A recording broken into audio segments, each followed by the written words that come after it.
দেখো পার্পেল থেকে আমি প্যাকটা খুলে ফেলেছি, তাই আমি বন্ধুরা দেখাচ্ছি আমি কী কী কিনেছি।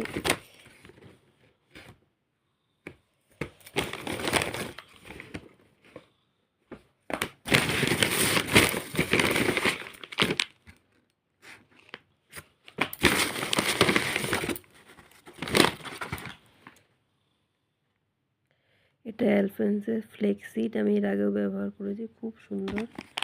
এটা এটা অরেঞ্জ পিল, এটাও খুব সুন্দর অ্যালপেন্সের। ডট অ্যান্ড কি সিরাম, এই সিরামটা আমি নতুন কিনেছি, কীরকম জানি না, তোমাদেরকে ব্যবহার করে রিভিউটা দেবো। এই বিটরুটের পাউডারটাও খুব সুন্দর। এইটা এই বিটরুট পাউডার আর এইটা দুটো আমি মিশিয়ে মাখি আমার ফেসের জন্যে, একটু টক দই দিয়ে, খুব ভালো।